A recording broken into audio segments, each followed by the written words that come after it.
Hello, everybody, and welcome to another edition of the Elite City Podcast. Biddy is back, so let's say hi to her before we get started. Hi, Biddy. Hi, guys. Hi, Biddy. We missed you. Oh, did you? Yeah, Yes. it was. Yeah, if we went off the rails more than usual in Yes, the last wait, couple, it's because you weren't here to like tell us we're wasting everyone's time. Yeah, I already saw where you guys screwed up about the double clothesline thing. Yeah, yeah, Yeah. totally. that was I- the best because we were both like that didn't happen at all. And as soon I'd as have we been posted the podcast, people were like, "No, it happened." You, I'd have what do you been think? like, that was the finish of the match. You dumb old boomers. Yes, it did. We're not boomers. Leave us alone. I know. Well, I mean, we've got a Gen X and 2 millennials, so let's do it. Woo. Let's go. heck yeah. Heck yeah. Well, anyways, we are 21 days away from All In, which is insane, and we all of a sudden know a whole bunch of stuff about it. People can stop complaining that we don't know anything about it. Yeah, they really took care of that pretty much just last night on Collision, and we'll get Yes. there. But before we get there, Dynamite celebrated its 200th episode. What we're going to do is whatever episode number this is celebrate us by having you all like, subscribe, comment, share, whatever you got to do to help us. And then we can help you. Look at That was good. That was good. Nice Thank job. you. That was really good. Awesome. Made it all up as I went along because I forgot to say it till I looked down and said, you're supposed to say that. That was good. That was good. So I was like, yeah, better say that. Anyways, Rick, you called it Dynamite. They used the old set, which was awesome. Yeah, I was so happy when I saw the old set, and then It was awesome. then a minute after I saw it, I'm like, this feels old. Like I immediately felt like I don't know why. My first thought was like, awesome, the old set. That's so cool. Yeah, it feels old. And then I really wanted someone to use the Cody Vader. I'm not lying. Yeah, Someone should have. should have been Sammy. Do you know what? I totally didn't even notice. Oh, Did you there notice you that? go. Did you notice that Cody's gone? What? Yeah, it's been gone for a while now. Oh, wow. Yeah, I'm sure he's fine. Yeah, I'm sure it's all going well for him. Yeah, but Sammy should have used it. That would have been cool. Yeah, it would have been awesome because Sammy was the first match on the first episode and on this 200th episode. Yes. Thought that was a cool little callback that they did, and just shows you how long or how far he's come, not how long he's come. It was kind of like a surreal moment because even for me being a fan, like I remember watching the first episode being like, I don't know who this guy is and why should I care about him? And like almost like giving up. Like I gave it like that's the spirit. Exactly. Like I almost gave it like 8 seconds and I was like, I don't know who this is. I don't care. I was like, no, come on. And I'm glad I did, obviously, but it was kind of a bold move to start with Sammy, which I think was kind of a cool move. Like Yeah. easily could have just started with Jericho on that first show. Yeah. Well, it was Sammy and Cody, right? The first match. Yeah, but I mean, but Sammy came out first. Yeah. right. Yeah. What did both you think of the hype video that they ran with all like the moment, like the best of video? I thought it was really cool. Yeah, it was fun. I liked it. It's for a show that's pretty new. They have had a lot going on, so that was fun. I liked it. I'd agree, even though I only watched it, Thursday, and I kind of forget a lot already. Yeah. To be fair, when you just said, "What did you think of the hype video?" My first thought was, "What hype video?" Yeah. But then you were like, "Oh, the one of the memory," and I'm like, "Oh yeah, that one." Okay, yeah, that was good. Well, the thing that really it kind of jumped out at me is Brody Lee and the Elite are the absolute DNA of AEW, and I mean he was in that highlight video like almost more than he was actually in AEW. Like all jokes aside, Yeah. he was all through it, and also I thought it was really cool that they included Jay Briscoe. Thought that was Yeah. So here's a question that I read online that I'm just gonna pop on you guys now while we're talking about this hype video at Dynamite 2000 thing. 200, sorry. Who is the MVP of the first 200 episodes of Dynamite. One person. John Moxley. I agree. Yeah, it would probably have to be Moxley. Yeah. I think that makes the most sense.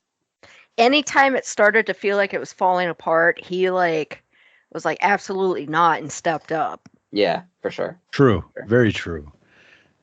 And I mean, it just seems like he's just going to continue to go to war too, which is awesome. But and he was like the first, like Jericho was the first big name, but Jericho already didn't work for WWE, right? Right. Neither did Cody and but like Moxley left. Yeah. And then showed up. Like Showed up. That was. Now, at that time, I mean, it shows you how much I retained. But I did read Moxley's book. Did he request his release, or did he just not resign? He just didn't resign. Okay, I wasn't sure. I couldn't remember. I remember thinking that was a work because they said on air that yeah. They announced that this is his last show or whatever. They did a thing for him, and I remember they never do that. That's right. That's something. And apparently, the reason they did that is because he didn't tell them, but he let them believe that he was retiring from wrestling. So they were like, "Okay, we'll do a whole thing for you." And then, like, as soon as he could, he's like, "I'm wrestling again!" Yeah, he like basically went right to Japan, I think. I think he flew right there. Side note: if anyone listening hasn't read his book, it is a gem. It's very good. I laughed my ass off a few times. Like it's really good. It is. It's very good. Yeah. And he talks about Lana Del Rey, which is fun. Yes, very emphatically too. Yeah, great book. Great book. I just don't know who Lana Del Rey is. I apologize. That's fine. John Moxley does, so. I take it as a musical person. Yes. Okay.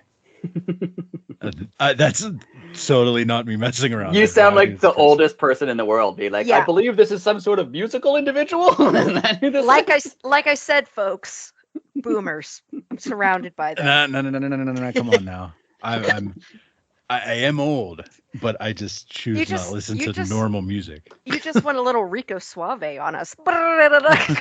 As I said, no. Speaking of very old people who are kind of out of touch these days, Chris Jericho was in this match. Oh, of course he was. Yeah.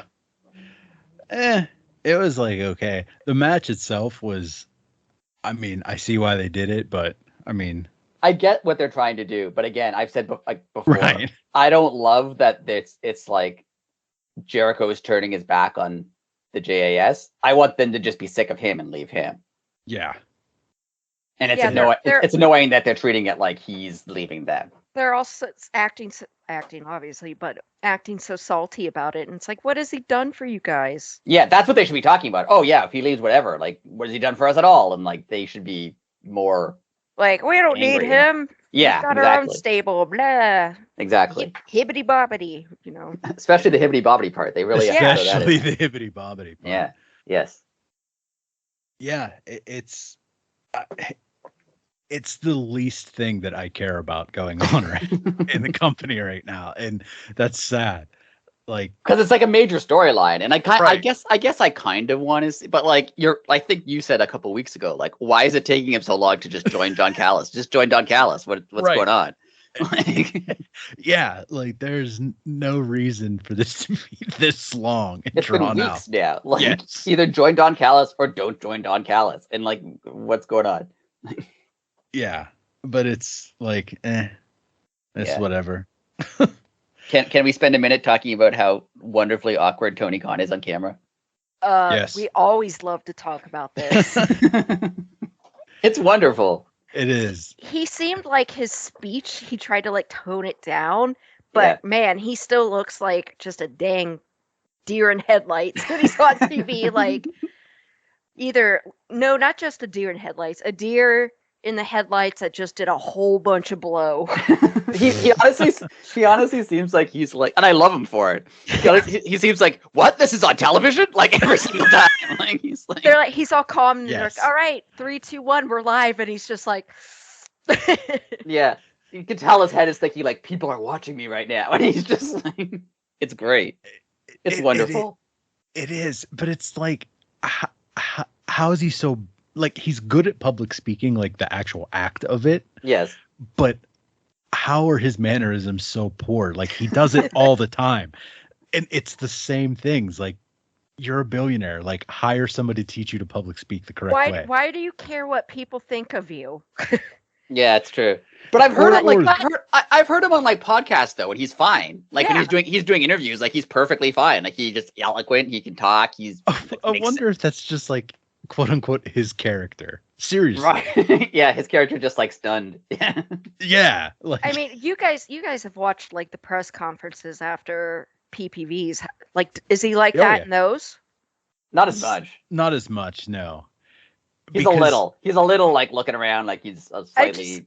I get this feeling he's just a really hyper, super uber dork, and like, any attention, like all that kind of attention on him, he just does not know what to do with his hands, type of thing.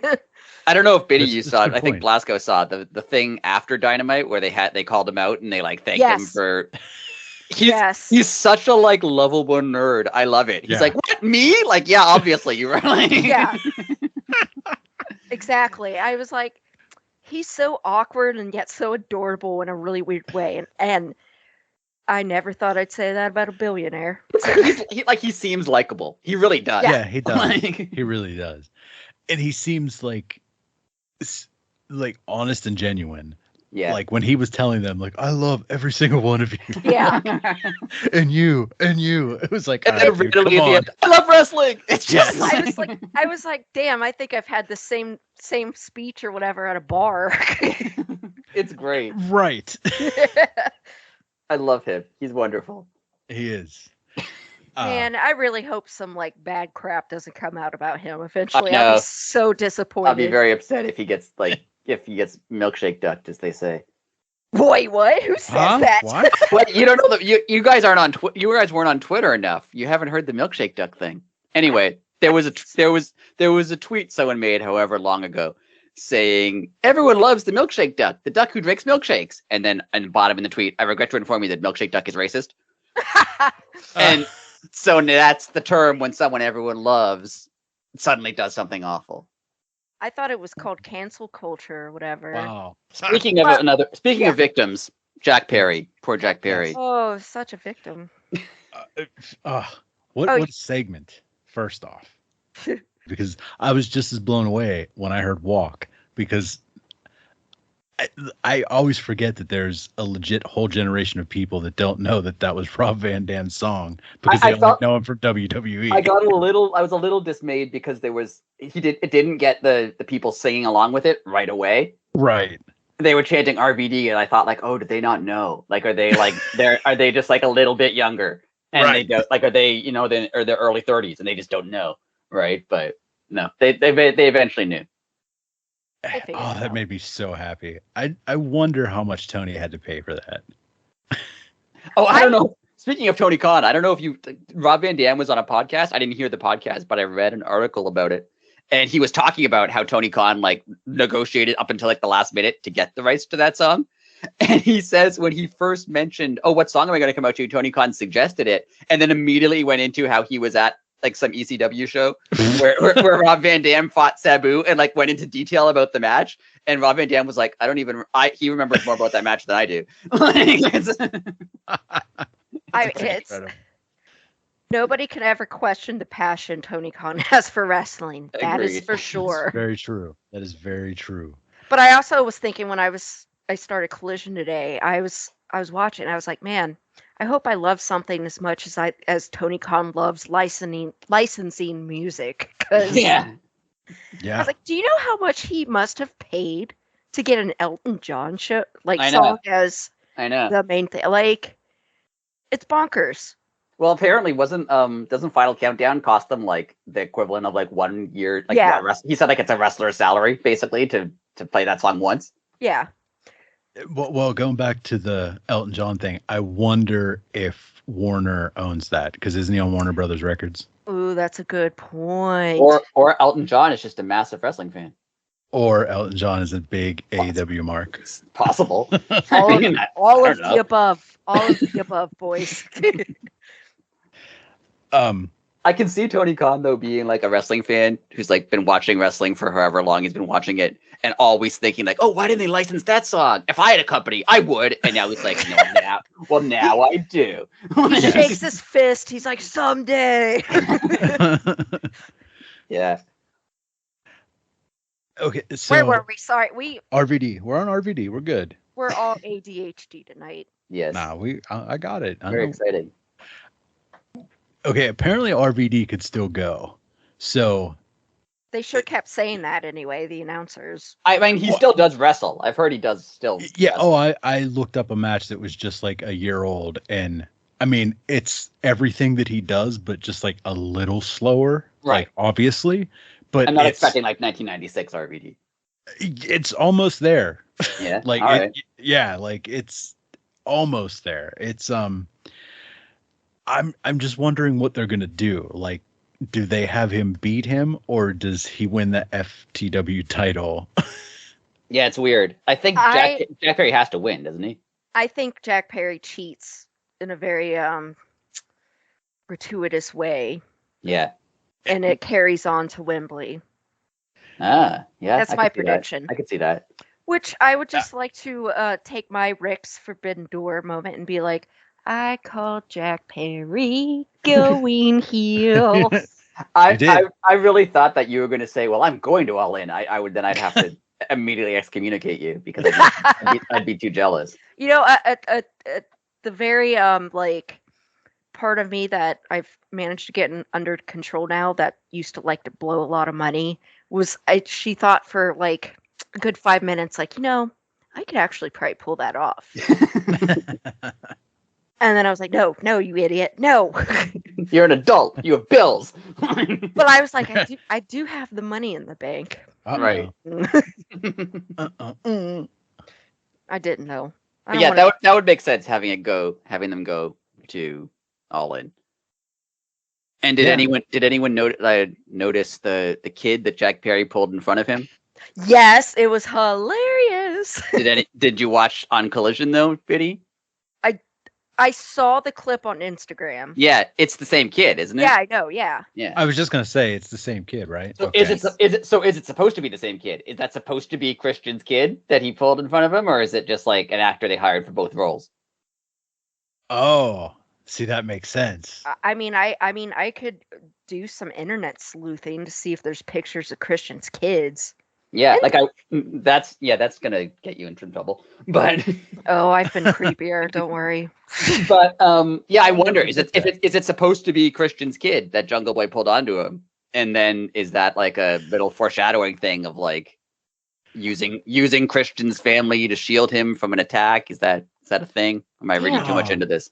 No. Christian's 49. What the I know. hell? I know. We talked about this a couple weeks. You weren't here. He looks incredible. I mean, he's still pretty hot. Yeah, I know. He looks great. It looks, Dang, and boy. His Instagram post was the best. I choose to wrestle in a turtleneck. Otherwise, my shredded body would make people look too bad. It was unbelievable. I mean, he does look incredible for 40. Like he looks incredible for any age, let alone 49. Yeah. So we officially now know that Billy Gunn is retired. What is it real? I don't know. The fact that they said they're going to carry his boots. I know. With them makes me think that this isn't over. I think it's a work, and I think it's gonna be a bit, but I think he's gonna pop maybe at Wembley, maybe at All Out, but I think he's gonna pop back like, the Acclaim are gonna be like, oh, we're gonna die or whatever, blah, and then Billy Gunn's gonna come back and like save the day. I had a thought, and I don't know if this will happen, but I had a thought that is he going to come back as a jerk and turn on them? I thought that too. I also thought that, and like maybe join back up with his sons. Or or something. Bullet Club Billy Gunn. Yeah, like is that like is he going to show up and be like, you guys made me soft. That's what I was losing. It's not that I'm bad at this. You guys made me. Yeah, it's going to be one of the two, but he's not done. He's had way too much fun. Are you kidding me? I agree. Yeah. No way. Okay, well, then moving right along, is the JAS done? If we're talking about things being done. I mean, the way I would do it, which I guess I do have a little bit of a screenwriting background, so. Oh, all right then. But the way I would do it is in what industry, Biddy?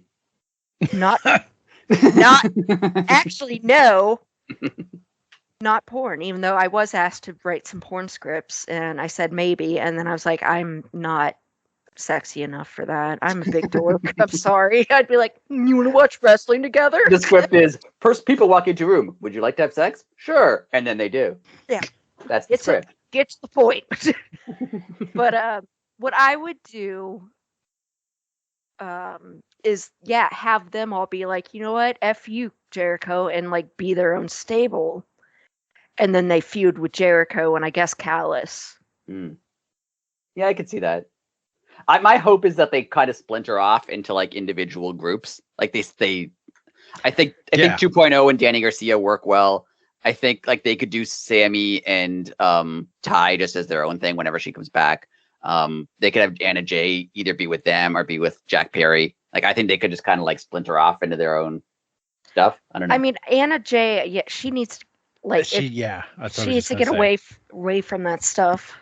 Yeah, I was just gonna say that. Like, she's been with the group since she's been there. I want to see what she's capable of. No, she was with Dark Order before. Right. So I said she's always been with a group. Oh, I thought you said that group, and I was like, no. Like a group. I'm sorry. Yeah, she's always been with a group. Yeah. Would you put her with Jack Perry? I mean, it does make sense, but you kind of already have that with like Sammy and Ty. And it really seems like they're trying to stay separate from each other. Yeah. I only thought that because he mentioned her when he turned heel. He's like, right. But like, I don't love when they put real life couples together on TV because I always think it's like a little like forced, especially if the characters don't work together. Like when they were putting Britt and Adam Cole together, like, but their characters have nothing to do with one another. It's a little weird. Well, and it feels like it feels like a cop out. Like, we don't know what to do with them, so let's just stick them together because they're, and I agree. Do better. Yeah. We now know a whole lot more about. Well, we'll hold on. I'm ahead of myself. Trent versus Penta versus Mox, which a match that I thought was thrown together at the last second, turned out to be really well done. Yeah. Trent stealing the pin was probably the highlight of the match, unfortunately. But it set up the Rampage match. What was everyone's thoughts just in general on the match? Or am I the only one sour on it, I guess? I'm slightly sour on it. Okay. Just because, like, I don't know. I like the Best Friends. I do. Like, they're entertaining. They're fun. But, like, even I thought this during the Rampage match. They have no right being with the BCC at this point. Really, realistically, right? Like, not that they're bad. Like, they're not. Like, they're entertaining. But, like, they can't go from, like, low card nothingness roles to, like, John Moxley's a main eventer. Like, it's weird to, like, throw them in there. Going back to the hype video, they did focus on them versus Santana and Ortiz. Right. That street fight, which was a banger. Yeah. Yes, I mean, I get why they had the match, and that makes sense. If it's for like a 200 Dynamite thing, like that makes a lot of sense. I just feel like it's weird. Like, I don't know. I don't know. I didn't love it. I feel like they could have built up to that point better because that street fight match was so long ago that until you see it in the hype video, you forgot about it. Not because it sucked, but just because. I mean, how many years ago was that now? Yeah, it was like 2020. It was like Yeah. So I feel maybe, like had you been building them up to be more like kind of brutal to show you that they can be on par with the BCC, it would have made a lot more sense. But they didn't do that. So all of a sudden, the goofy group is all of a sudden like, we're badasses, blah. Yeah. And like, so it kind of, if you had no recollection of that street fight, you'd be kind of like, what? Yeah, it came out of nowhere. Like, if it had been like a month after the street fight or 2 months or a year after the street fight, it would have made more sense. But because And the Rampage match, I'm just going to throw this in here because we're not going to talk about Rampage too much. Right. I thought it was fine. I felt bad for Best Friends. I think that was the point, but like they just got destroyed. Annihilated. And they got annihilated. Orange got annihilated. Like the Sue's van got annihilated. And there was a part of me that's like, you can't wreck Sue's van. Like that's too far. Like it was like. I think, yeah, I didn't watch it, but I'm going to at some point because I was like, I do want to see that.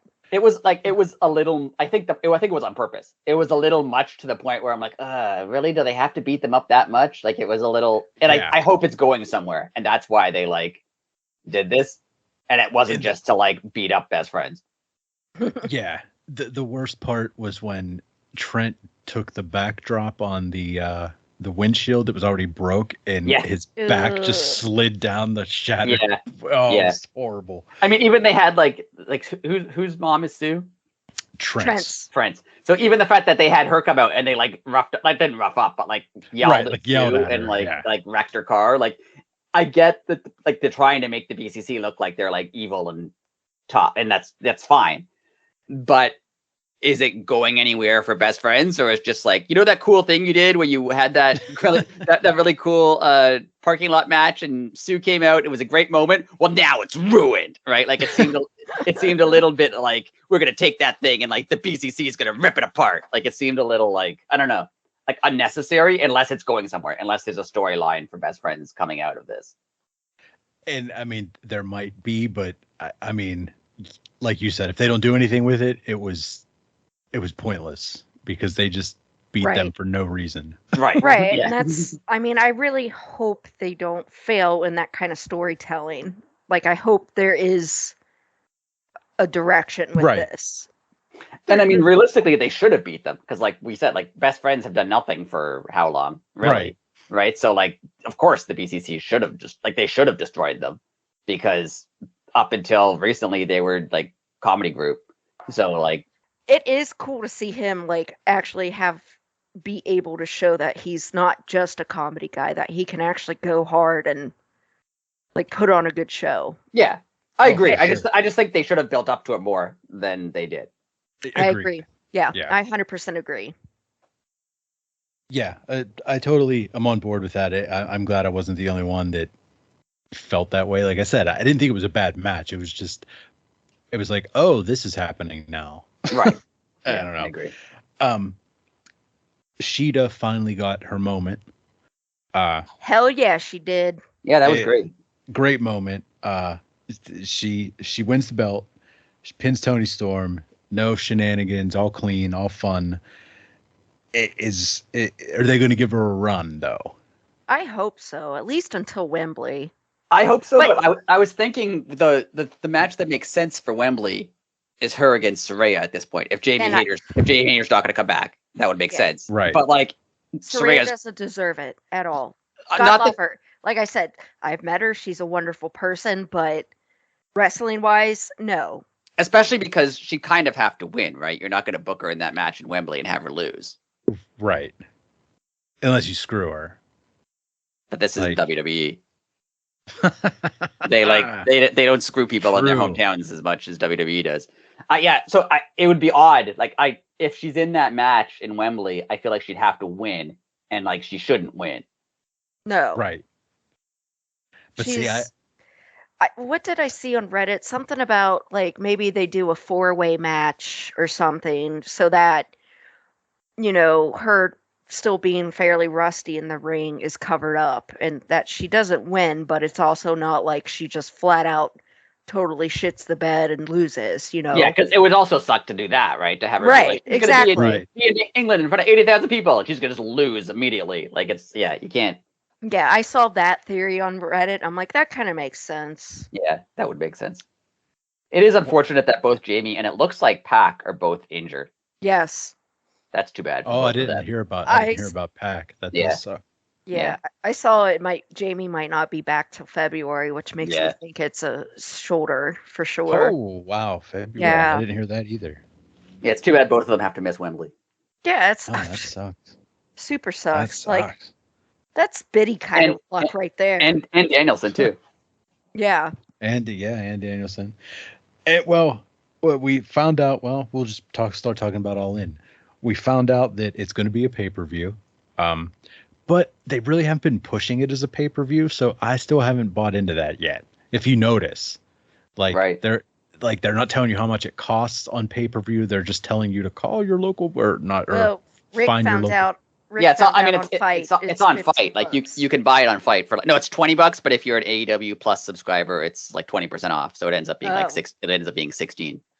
Okay, Okay, well, you so- buy it and I'll send you money because I want to save $4. All right. Just kidding.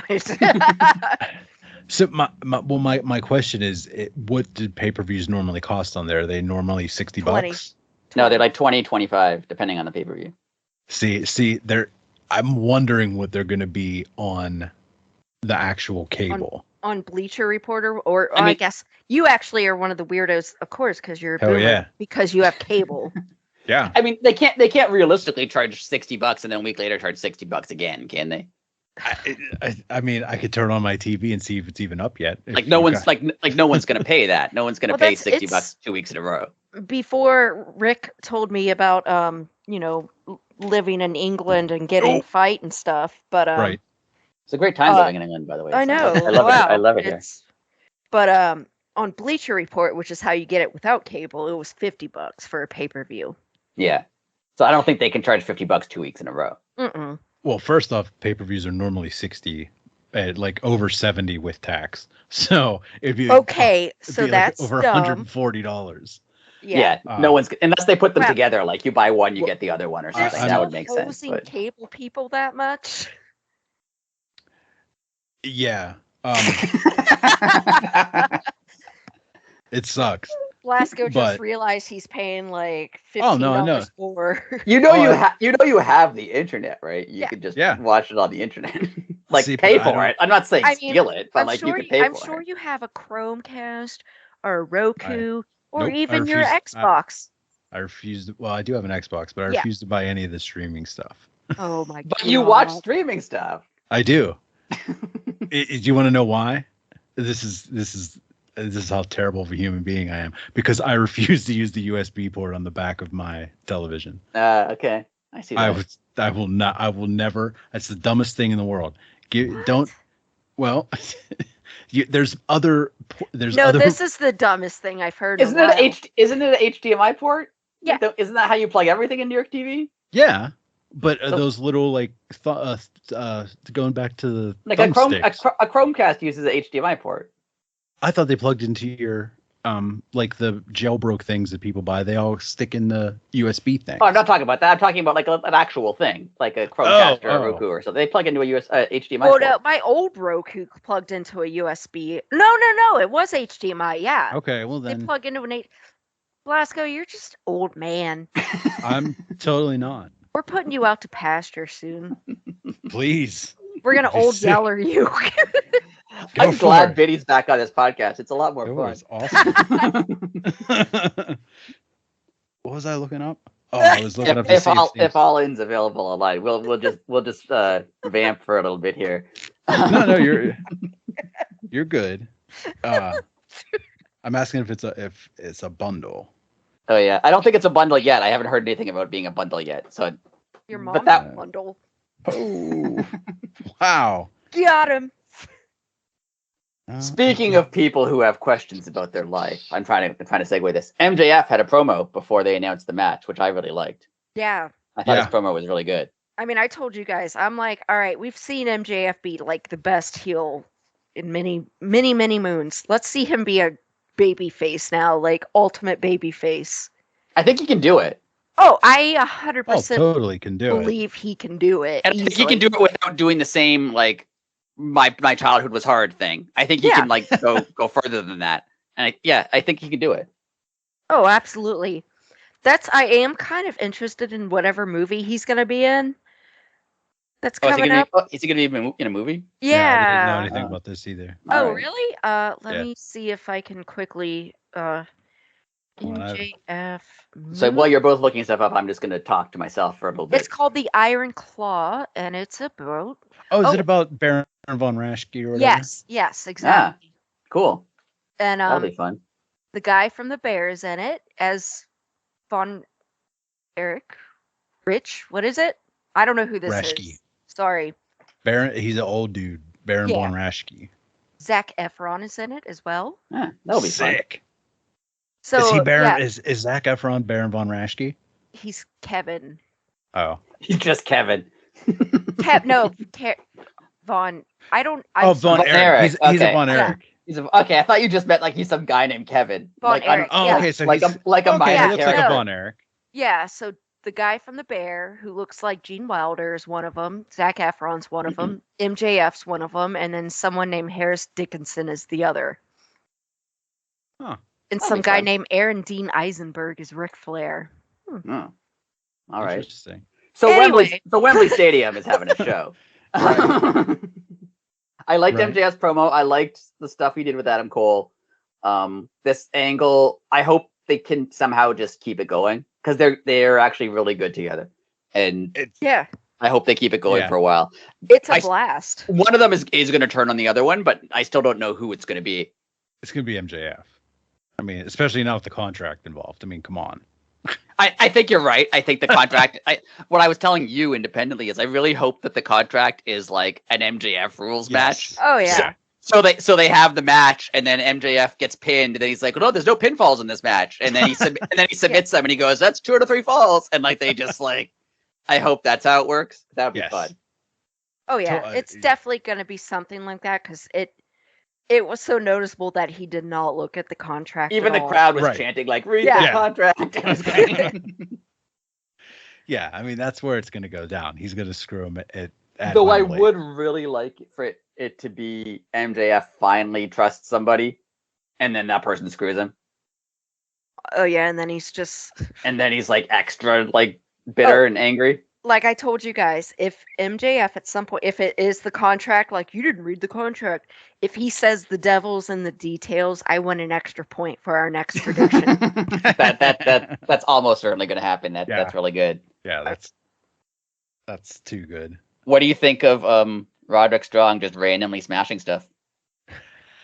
There's something to that too, because he's way better of an actor than that. And this is so dumb. It was like especially bad acting, it seemed like. It was like soap opera, which I mean, granted, wrestling is just soap opera for quote unquote men or whatever, but it was so cheesy. You consider us men. quote unquote though. Quote unquote. There were air quotes involved. I'm drastically doing the air quotes with my fingers. But I do like the stuff. I do like the Kingdom showing up and being like, yeah, he always kind of forgets his friends, doesn't he? Like, I think that's kind of cool. Oh, the Kingdom angle is going to be great if they're involved in this. Yeah. Then it's going to be like majorly like levels. Yeah. And then anybody could be involved with like who's going to screw who. You know, if the Kingdom's involved, they could screw. Oh, they could screw Cole over. Oh, it's just so much. They could screw Max over. Yeah. Right. There's more potential for screwing in all of this than one of the movies I added. True. It'll be fun. I hope this keeps going. I hope they continue it for as long as they can, because it's fun. Yeah, bleed it out a bit. Well, we have at least 21 days of it. I mean, if Roman Reigns can be champion for 1,100 days or whatever, you could have this storyline last for a couple months. That's such a ridiculous number. Like in the day and age of you just throw things away when it's time to be replaced, a guy's champion for 1,100. That shows you how out of touch they are. In like the world of I understand Bruno Sammartino because he wrestled once every couple months. Right. But like they're on TV. They're on TV every week, sometimes twice. Right. Like yeah, it's a lot. Unbelievable. Wow, that's crazy to me. Speaking of people who share seem to share the feelings we have of WWE, the Elite are not signing with WWE. They sure are not. I'm totally convinced that they were. I'm sure them, FTR, right, Jay White. They're all going to show up on WWE. They're going to be on Raw next week. So that's what the internet told me. Oh, they're all going to be there. Roosh was Roosh is going to be there. Yeah, he's going to go there too. Yep. Yeah. CM Punk. Oh yeah, Punk was supposed to go back too. I forgot about that one. It's all gonna happen. Just give Triple H time. Oh yeah, John Moxley's going back too. Malachi Yeah. Black. Yep, all of Yeah. them. Malachi All of Black. them. Yeah, he was going back with Andrade, his he's wife. going back for sure. Oh, that's right. Yeah, just give Triple H time to get them all signed. Yeah. Hey, Brian Pillman Jr. is on his way though. And no knock on Brian Pillman Jr. But yeah,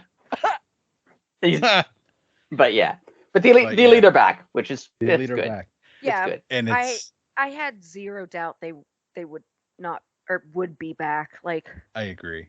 I thought they would test it more because like their contracts aren't up yet and they resigned basically without talking to WWE. I thought that they might let it go a little bit and be like, oh, let's see. Not even because they wanted to leave, but Right. because you just want to see like, oh, are they going to give me $50 million?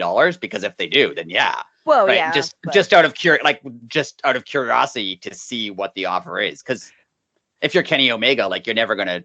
This is probably his last like in-ring wrestling contract, right? So, yeah, they've all said this will be the last contract that they sign, minus Hangman. Hangman's the only person that hasn't said. But that's what I'm just going to say. Well, I he's don't also know. almost like 30. He's only like 30. He's a lot younger than the rest of them. Yeah. But that's what I'm wondering, how long these contracts are. Like Nick Jackson's he's only 38. So I'm assuming they're probably like 5 years, and then you're in your like early 40s, and I feel like you might be thinking of leaving by then. Yeah, I'm just go from there, you know. Yeah, but I'm thinking they're longer than we think. I do personally. like going back to MJF's promo, how he's like, I could have went to WWE, but I would have been called. What'd he say? Yeah, whatever name he came up with, and he's like, I'd be rolling a dreidel on my way out. Yeah, yeah. Then like he's not wrong. He's not wrong at all. He's 100% signed, right? Like there's no chance. Yeah, like 2,000%. This bidding war of 2024 thing is a gimmick. Like there's no way he's not signed. Yeah, especially because he's so pro AEW these days. Like he's talking about that, and then his promo afterwards, where he's just like making fun of it, like Triple H. Like he's definitely like 100% all, like not to use the term, all in with AEW. Like he's not. He's re-signed. Well, I'm glad we brought this up because I was thinking about this during the week. I understand again. The pro sports people go places all the time, and that's what wrestling is, obviously. But you also have people that never go anywhere else. Like people play for the same team forever. Like, I mean, until WCW shut down, Ric Flair and Sting never went anywhere else. Well, Flair left for a minute. Left and became WWE champion, but yeah. But it was like so forced and nobody wanted it. And they kind of, I think they fired him, didn't they? Yes. He didn't, it wasn't what it was gonna be. Yeah. So I thought of all of them, Kenny Omega might consider it just because, like the Bucks, Paul. Like if you're a tag team, you know they don't care about tag teams. Like so, you're pretty sure. True too. I thought Hangman wouldn't leave because like he's pretty young and he's already built a name for himself in AEW. Like they're not going to treat him as a main event guy off the bat in WWE. I thought if any of them would consider it, it would be Kenny because like he would be treated as a main event guy, pretty sure right away, and maybe he's wrestled everywhere else. Maybe he wants to wrestle there too. Like that was my only thinking. I never thought it was actually going to happen, but I thought if any of them were going to consider it, it would be him. Well, that makes sense. Right. Well, my next point that I thought about after this signing news broke was the one thing that AEW, the knock on them was, oh, well, you can't give people their WrestleMania moment. Well, it really looks like All In is going to be that now. Yeah. So AEW is, I mean, I know we all thought that it is number 2. Well, it's officially it's probably even equivalent to WWE now. Like they're basically the same level because one doesn't outweigh the other. There's I'd say WWE is clearly more well known. Oh yeah. But yeah, as far as like attracting talent, like I agree. Say before quality. Yes, I agree. Right. So them signing and making it seem like it's this a very long-term deal, like that's a pretty big deal, you know. And I'm glad they signed, but I also agree that MJF is locked up for. He has to be. Like he has to be. He has to be. Yeah, Tony Khan's not dumb. Like pay him. I mean, he just I think the only other thing I want to talk about on Dynamite was Swerve just beating up Nick Wayne at his house. brutally, by the way, like I liked that. I thought that was great. All of a sudden, AR Fox is the coolest dude. Yeah, for sure. Like just hanging around Swerve makes you cool. Yeah. Like maybe that's how Swerve. who Tony Khan needs to hang out. that's you guys. It's so funny because I watch it usually after you guys, and I'll just text them and be like, "Blank is so cool." Yeah. What do I've said that about Swerve a couple times. I've said that about Sheeta because she is. Yeah. She's super cool. Who else have I said that about? Juice Robinson. Oh, I think I say he's freaking hilarious. I love Juice Robinson. He's the greatest thing ever. He's a maniac, and he's a him carrying around troll doll of a human. And him carrying around the cardboard cutout of Jay White is the greatest thing. So Keith Lee is never having that match with Swerve, right? Probably not. Like it is just never happening. Yeah, that's fine. Like Swerve has kind of moved on. I don't know if Keith Lee has like a health issue or he just doesn't feel like he's not on much. Like maybe he just wants more time at home or whatever the reason. Right. But like he's kind of just like Swerve has moved far past him at this point. And I think the Darby thing is, but also isn't Darby supposed to have a TNT title match? Yeah, at All Out. Yeah, but yes, but there he's in this feud with Swerve now, so that's a little. Maybe there's some things that are going to come up with Swerve and Christian and Lucha. I don't know. That would be fun. That could be really fun. Yeah, that'd be amazing. I do like the Mogul Embassy a lot more now that AR Fox is with them. And potentially Big Bill, because he seems like he's kind of with them now too. Oh yeah, because of Brian Cage. Yeah, and I like Brian Cage now, which is odd. I like him better than I did. I thought he was kind of boring. Like he was super roided out, obviously, and like he looks great, and even his wrestling's pretty good. But like now he's like right. He's actually very agile, but he's also shorter. People, because he's so big, like built and steroided out, he's not very tall. Yeah. He was also a skateboarder before a wrestler. So, honest to God truth, I didn't believe it either.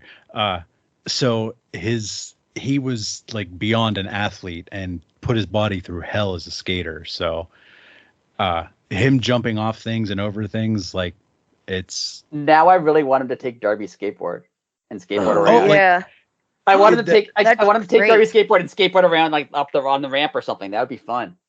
Well, there's I'll find which BTE it is.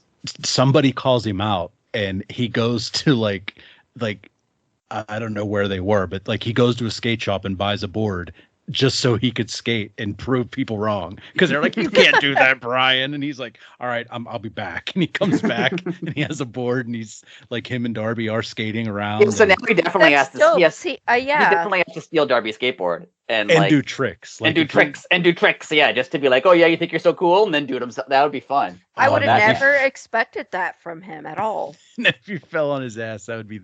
I want that now. I want Bill to be like dancing in the background while he does it. Yeah. Yes. Wow. That's well, I guess since should we talk about FTR and Big Bill and Brian Cage, that actually went a little harder than I was expecting. Yeah, it was good. Great match. It was a good match. It went way better than I was expecting. Yeah, I've always just been kind of like. Cage was pretty good. Yeah, Big Bill has just improved. I swear, every time he's on TV, he's better every single time. Yeah, for sure. And it was a good match. I liked it. I liked the team. I sorry, Lee Moriarty, you're kind of just. I feel bad for Lee right now. I really do. But like this team is better. Like agreed. Big Bill, Brian Cage team is better. So. And you guys can both make fun of me for being old again. But am I the only person that gets nervous that he wrestles with the lollipop in his mouth? I swear to God. I told you guys how I get worried because some of them are all chewing gum, and like I'm like, you're gonna bite the tip of your tongue off. He's gonna choke on the goddamn. Oh, sorry. So see, that's how emotional I get. Did That's what? all right. Did what's his name from the factory? Did he stop using the lollipop, or is he just gone? Because now did Big Bill take his lollipop? What's going on with that? Wasn't Nick, I don't know. Nick Camarado? Wasn't he? Nick- Wasn't he? he was a wasn't lollipop guy He was too. like the Yeah. lollipop guy. Now it's Big Bill took his lollipop gimmick. Yeah, he did take the That's what I was gimmick. concerned about. That's better off. Nick was. I don't think you should be chewing on anything when you're throwing people around and whatnots. Agreed. I agree. I As agree. someone who can't even like eat pasta without either biting into the fork or my tongue or the Oh. side of my face, like, good Oh. lord. Sounds Now the, like ma- there- now I'm the so match scared now, I'm gonna bite my tongue off one day. now the match ended, and FTR put out a yes, challenge. they called out the Bucks for Yes. Wembley for That'll be fun. all in. Rubber yeah. match. According to the internet, they hate each other and can't even be in the same room with one another. Right. So that'll be interesting. Yeah, I mean, geez. I mean, you Oh, know, I didn't Punk's hear not going that to get one. involved in that match, huh? It's almost like they're just Oh, it's almost like they're just professionals who are going to do their jobs. Yeah. Or have been friends this whole time. But yeah, that'll be fun. I'm looking forward to that. I'm also looking forward to next week, CMFTR against the House of Black. that came out of left field. I wonder what's going to happen with that. I have no idea. Like, 'Cause they're not going to obviously- win. They're not going to win the trio Right. titles. But is House of Black going to beat them? They almost have to. I think they do. That's They almost have to. Or they pull like some shenanigans and like FTR gets jumped before the show starts type deal. Right. Yeah. I am glad that the house rules thing is back now, because that was Yes, I that's forgot fun. about that until they brought it up last night. I was like, what's going on? And I was like, oh, I forgot that they have them. Yeah. I also thought it was funny that Julia's boyfriend was the one that Kicked her out. kicked her out. She tweeted about that, being like, he definitely had to sleep on the couch last night. That was Yeah. great. Yeah, that was fun. Real quick, going back to the Elite, who do you think is the first member to work with Punk now that they're all signed? Kenny. Same. I agree. That's what I think it is too. Kenny's like the Bucks are like, and this isn't even a knock on them. The Bucks are like the more emotional members of the group, and I think Hangman is too. yeah. Makes they're sense. Yeah. Kenny Kenny's seems the like he's like more professional, down. He's professional. He's more professional, more down to earth, like less likely to get agitated by things. Oh, it's gonna be so good. When I He he mean, does. he in saved the dog. so-called- He Yeah, did I was save the just gonna dog. say in the so-called story, yeah, he just went in and got the dog out. Yeah. Yeah, it's gonna be Kenny, and that's gonna be amazing. It's gonna be so good. I wholeheartedly thought it was gonna be it all in, but I we're mean, gonna have to- they did tease essentially announce Punk against Samoa Joe at All In. That'll be fun too. well, that's gonna be. There's gonna be some sort of gimmick match to that. My only concern with that was their collision match was fine, but it wasn't great. So I'm slightly worried that like they're gonna probably give them a long match, and can they do a long match? I think they can, but I'm slightly concerned. See, I think it'll be like a cage match or another dog collar match, or Oh yeah, it's gonna be something. yeah. Put a stipulation on it. That'll help. Yeah, because we don't have one yet Right. for All In. So Yeah, that'll be fun. They Well, that really was- did a lot for All In this week. It's been yeah, that was the whole next segment that I had. So well. There you go. we can go right on. Oh to my Collision. god, I just had a heart attack because I thought okay? it said Samoa Joe was born in 1999. I was like, no, he wasn't. No, that was we kind wrong. we kind of are into Collision. We already talked about several matches on the True. show. So Well, I know Um, you guys, because I'm the token woman. You wanted to talk about the women, which yes, because Touched on we Cheetah. spent a long time talking about the women last week. oh, But did you? Sorry, I don't yeah. listen. of course Oh, not. Why, those- why, why would you? I was too busy getting over 50 bug bites on my body in Florida, so So yes, you guys There's had the- a way the- better time. there's this general idea, which we kind of, I think we both kind of agree with, is that like the women's division, not the wrestlers, because they're doing a great job, Correct. but the women's, like the focus on the women's division could be better. We're just curious what you thought. Even though I just read that actually between the 3 shows this week, they had over 30 minutes of women's wrestling on it. Yeah, and compared to like WWE, they have significantly more women's wrestling generally on most shows, but But I mean, I feel like as someone who does have a background in, script writing or whatever, like, yeah, the stories, they're just, I know we're trying not to curse too much on this, but they're just shitting the bed with the women's stories, basically. And it's like, I don't get why it's so hard for them or why they don't put the effort in to do better stories for the women. Is it just because Jamie got hurt, you think?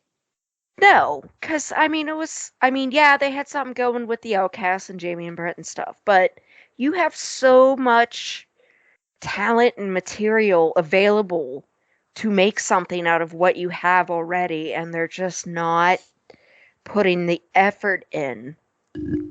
Now, I thought watching Kat and Mercedes go on Collision, and then Diamante coming out, and then Willow. I'm like, okay, you're potentially setting up some more stuff. I feel like they got really stale with Jade, which I've been saying that since I've joined you guys. Like I was like, it got stale with Jade, big time, big time.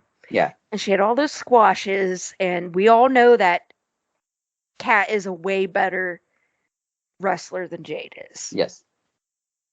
And yet every defense now of the title, she has struggled. Whereas Jade had how many squash matches? It's like, this is obviously not the same. So I feel like the TBS championship is just almost, I don't want to say tainted necessarily, but just boring because of what they did with it with Jade. I mean, they do have that problem with a lot of their titles, though. Like the international title, like Origins matches are good, but like there's no story really to them either. Right. The TNT title is like, like they haven't done. Like I think that's a problem with all their titles, except for the the world titles. Like I'm pretty sure I read where they don't really have script writers, which I'm not saying they need script writers. Like that. Speaking of John Moxley's book, he's like, you had to do the script to a T. It's like you don't need a script writer, but you need like story. Just someone to like oversee and make sure that the storytelling elements make sense and are, building to, you need someone to at least direct some of this stuff. Yeah. Because like the stuff with Mercedes and Diamante, like I don't watch ROH. First of all, I forgot Mercedes Martinez was in AEW. And then Diamante came out and they were like, oh, she's going to help Chris Statlander. And I was like, I don't know if she's a face or a heel. Like I had no idea. So when she quote unquote turned, I was just like, oh, is she turning? Okay. Like it was. Sorry, I keep calling her Kat Statlander. My best friend is named Kat, and you thought she was a cat. I understand. Yeah, common mistake. She is a little cat. Like, sorry, Chris. She definitely seems like a Kat Statlander. Whatever. She did have that fun interview with Renee, though. I like that. That was incredible. Renee is just wonderful at like everything. Yeah, she bless her. She is so good great at every aspect of her job. But I definitely, you're definitely right. I agree with you on someone needs to make sure that all of this is not just like 2 months of Chris Statlander having random matches. Yeah. We need someone with like continuity and like, just narrative structure, I guess. And it happens with like the Orange Cassidy thing. Like, what do they do now? Yeah. They just kind of need someone who knows what they're doing with like story structure and everything, which I know. Can you tell I went to film school? But I feel like that is one thing that AEW could definitely do better is just kind of like they do a good job with the biggest storylines, but all of the B timelines, they kind of like lose it a bit. Yeah. And I think I totally agree. They could definitely tighten that up. I have heard from like interviews with some lower card wrestlers primarily that because they don't have script writers, they kind of just let the wrestlers write their own stuff. And and some people can do that, like a guy like CM Punk or MJF or Kenny Omega or the Bucks. They want to write their whole story from start to finish. But if you're newer to wrestling or newer to TV wrestling, at least, you don't know how to do that necessarily. Exactly. And I think now, after, it was a new promotion. It was cool. Like, but yeah, I feel like now they're at a point where they need to tighten it up. Yeah. Do you have a problem with there generally only being one women's match every week? I kind of do. Yes. Well, especially because usually they always stick it at the crappiest time. Right. Where everyone's like, all right, the 9:20. main event's come. Yep, 9:20. Yeah. Main event's about to come up. I'm going to go get a sandwich and go take a pee. Right. Yeah. So, well, that was what was great about Tony Storm and Cheetah, was that it was the main event, and Yeah. it slayed. Yeah, it did. Yeah. So it's like, it's not a lack of talent with the women. It's a lack of effort and belief, I feel like. Yeah. I definitely agree. Yeah. So there you go. There's your token woman and I feel like that's part of the reason why they only put one women's match on a week, because they're just like, oh, we haven't put these other people on TV enough, so we can't put them on Dynamite or Collision because they haven't been on TV enough. But then they're not on TV, and then no one knows. Yeah. Then when Diamante shows up, you're like, who is that again? I don't remember what she did last time. Right, she was and on she's TV. been there since the beginning. Right, but when was the last time she was on TV? Right. I can't remember. Right. She was. I know she's been in ROH. She's a big staple on RH, but she was one of the big people on Dark and Elevation, and she kind of knew her role there. I mean, I felt she was way better than what they gave her there, but I'm happy that that exists for her now. But yeah, there needs to be more. But adding to what Biddy said, I wouldn't even care if like, we all know that the women's world title's there. We all know the TBS title's there, and they're going to be there.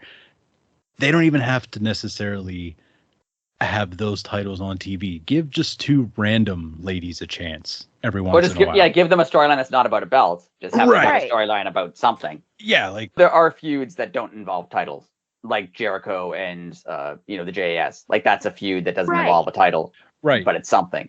They could do something, some sort. It's kind of a problem across the roster, though, because like a lot of people don't have feuds if they're not in a title picture. But it seems more pronounced with the women. Like I said, and it kind of all just goes back to where they do need, like, you don't need scripts you have to follow to a T, but you need some kind of structure to follow, and you need people that know how to build that kind of structure.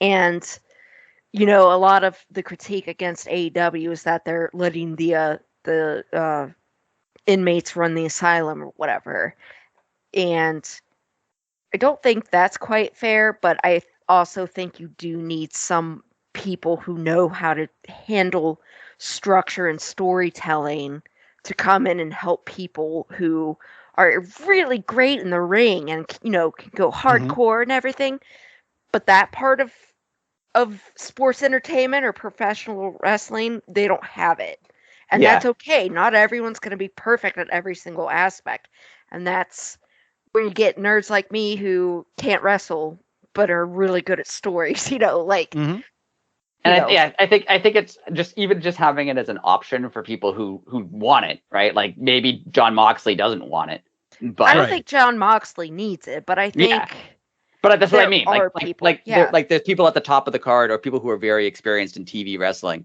who don't need it. But like Chris Statlander, like, I don't know what she was doing before AEW. Like, she was wrestling, obviously, but it wasn't for a TV company.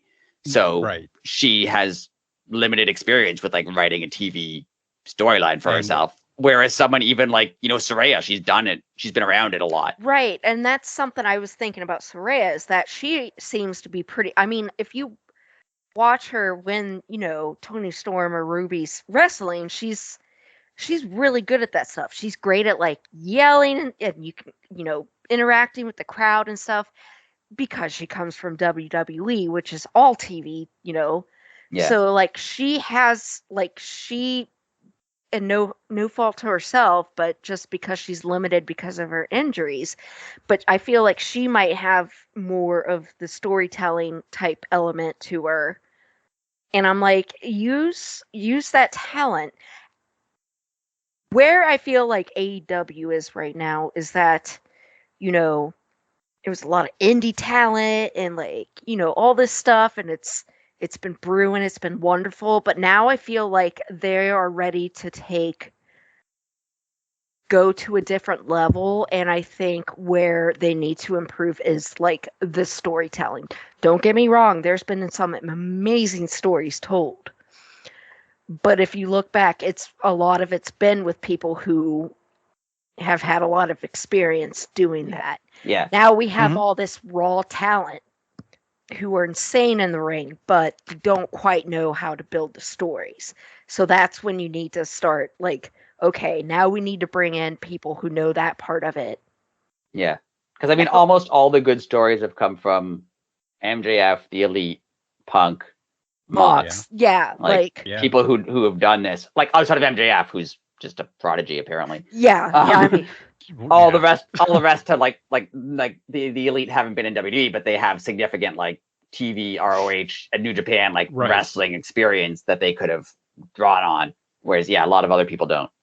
Right, and the thing, AEW is so exciting, like for me, and I'm sure for other people, is because there's so much raw talent. Like I'm every single show and week I watch, I'm just awed by like the physical talent that is here. And you're right that it's different. Like there's lucha wrestling, there's technical wrestling, there's hardcore. Like everything is different, which is I get that part of the reason everything is different is because they don't have script writers.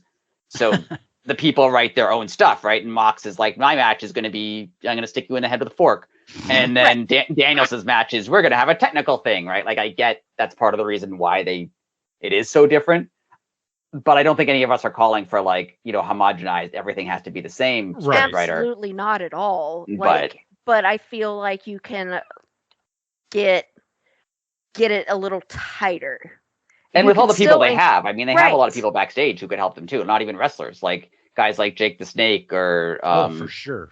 Right, that's what I mean. Various, Mark Henry, Big Show, various people who have like significant experience. And it seems like not only who they already have, but like people want to work with AEW. Yeah. I mean, it seems like monthly at least they're signing someone who you're like, oh, cool, man.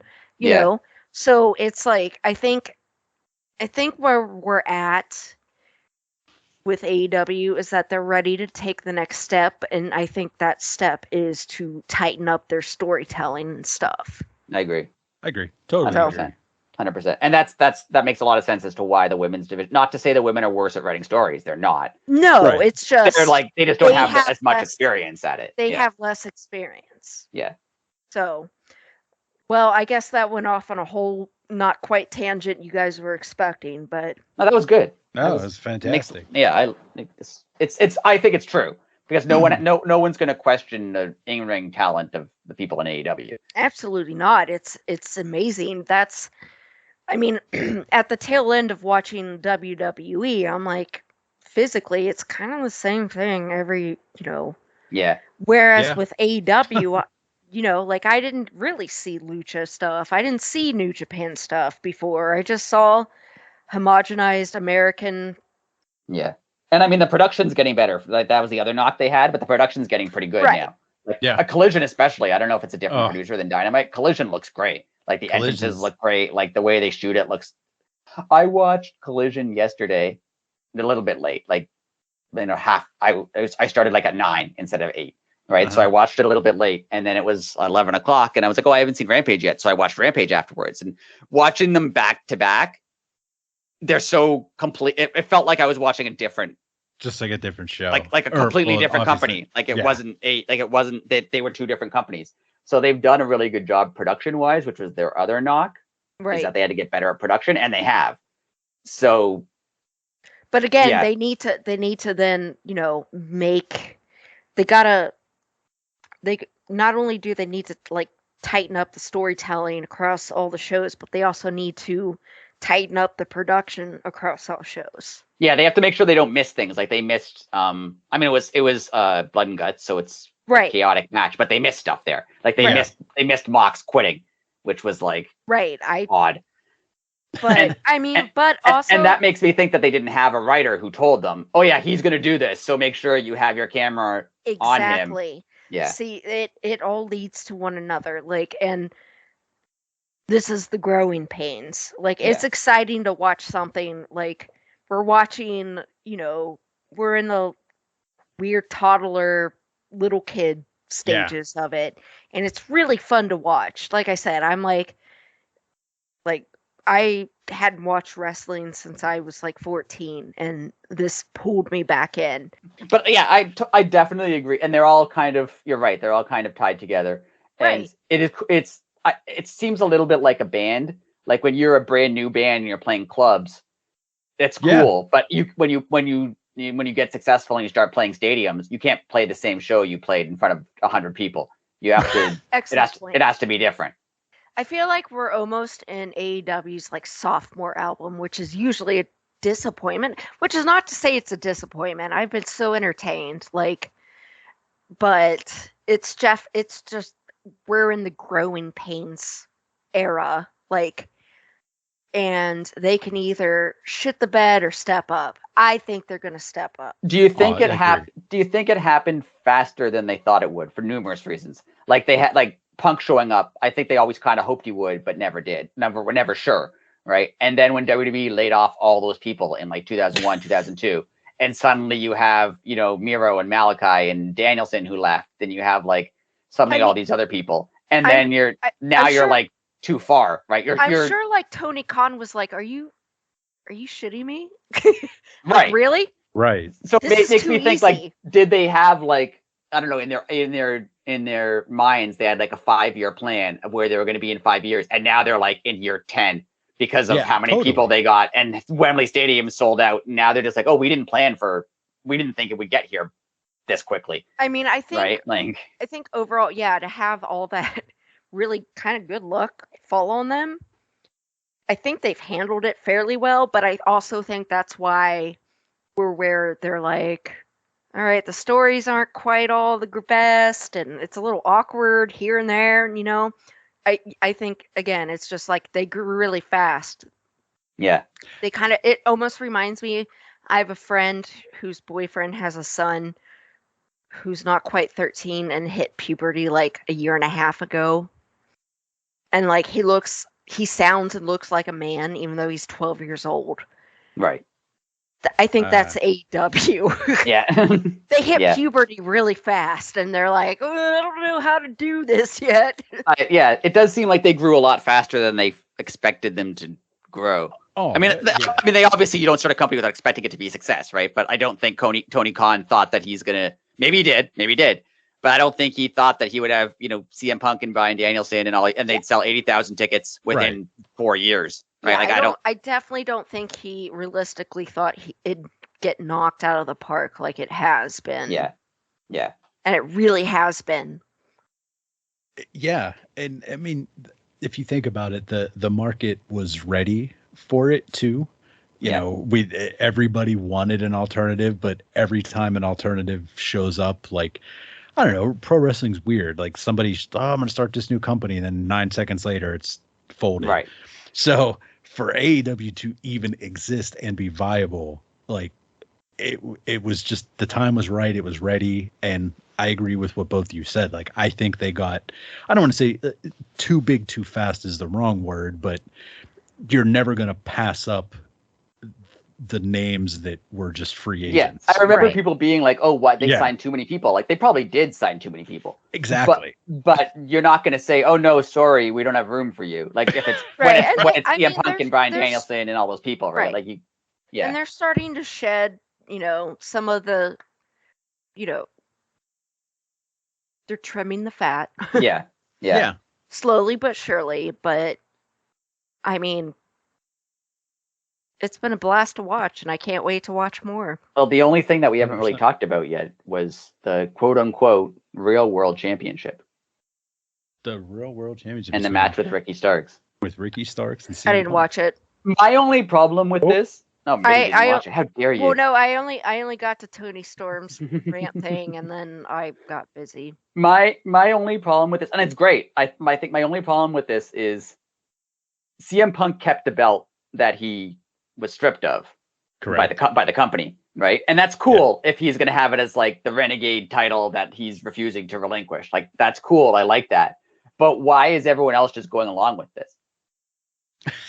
That's my problem. Why are they like? I know they started putting it in quotes now when they put it on the screen, Real World Championship. But like, shouldn't the company be like, yeah, you can't do that. You can carry it with you, but we're not recognizing that, right? Like, it's a little weird that they're kind of recognizing it as a title when they shouldn't be. And it should just be his like Renegade title. One of the digs is that they already have too many titles between ROH and AEW, and now it's like you kind of just added another one. Yeah, I don't want it to be a title. I want it to be just the thing Punk carries with him and claims is a title. Exactly. It's his delusional title, right? But it's not a title, right? Like I mean, they haven't put it on the website, which doesn't necessarily mean anything because they don't update their website that much. But like God, don't go off on your rant. But yet they put like the FTW title exists. They call they claim it as a real title, right? Even though it's not official, they have matches for it, and like I don't think that this should be a title that anyone other than CM Punk acknowledges as a title. It's cool to say, oh yeah, this is the title that CM Punk says he never lost, and he was technically never pinned for it, but it's not a title. What I just thought of this right now. What if they have Ricky beat him and he just throws it in the trash? Seriously.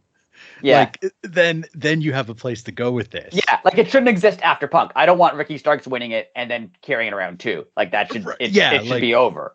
Ricky just wins it and then like throws it in a shredder. You're a delusional old man. Yeah, right. like here's your stupid title. And then starts carrying around the Owen Hart title. Now that would be full circle moment. I'm slightly surprised too that they're making Ricky the obvious heel and CM Punk the obvious face in this, because I didn't think that's where they were going to go. I thought they were going to keep them as like they're both kind of in the middle. Like Punk thinks he's a face, but he acts kind of like a heel, and Ricky Starks is a heel, but he gets cheered. Like I was hoping that's where they would go with this, whereas they've really hit the nail over the head with like Ricky Starks is the bad guy. He's like beating up Ricky Steamboat and you know ignoring Justin Liger and like he's the bad guy and CM Punk is the good guy because he's helping people. Like I don't like that.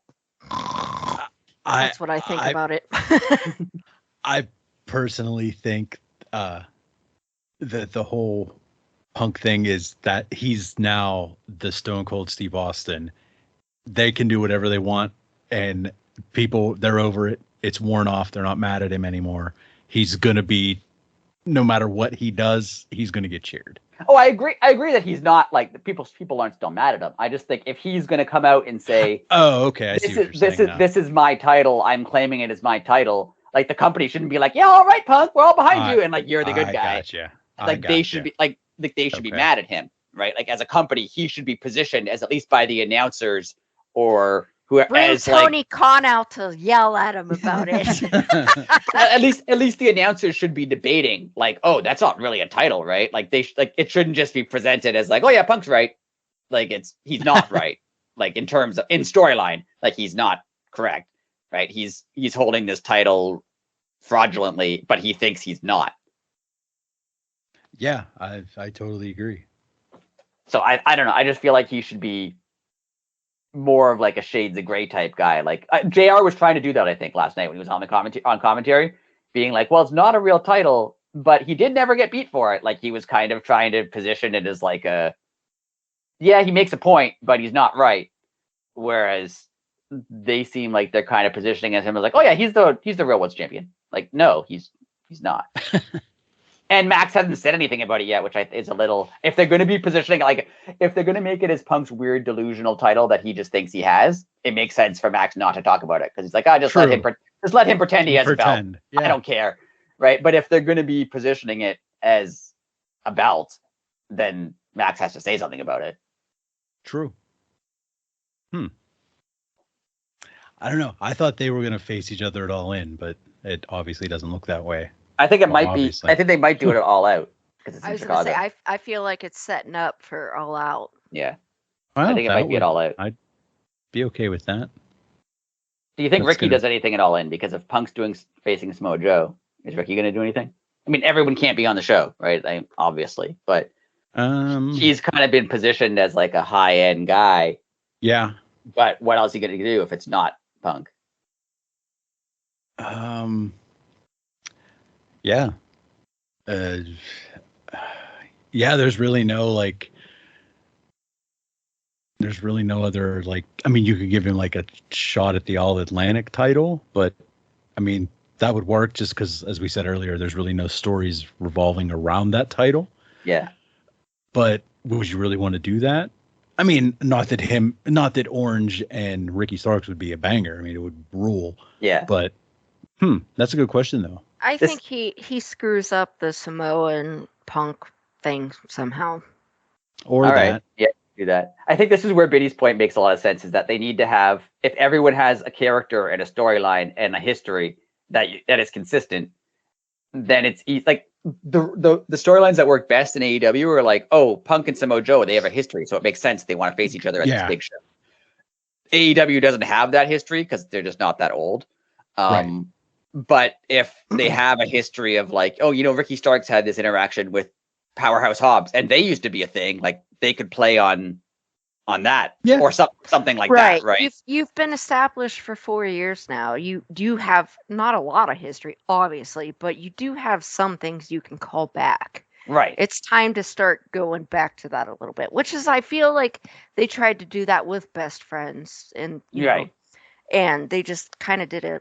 I just think they rushed that. Yeah, they did a poor job of properly setting it up. Yeah. Agreed. Anyway, guys. All right. That's all I have for this week. I have to pee so bad. Like, share, subscribe, rate, follow, all that. Judge, X us, complain, judge, threaten, all those things. Well, okay, that's it then. Everybody, thank you for listening. It's been fun. Hope you were entertained. So, just doing some general house cleaning. But we're planning on doing an all-in pre-show. We'll get to you on that in the coming weeks. But that's all we got. So, if anyone else has anything to add, everyone's muted. So I take it that's a no. All right. Anyways, all right, everybody. See you later. Bye.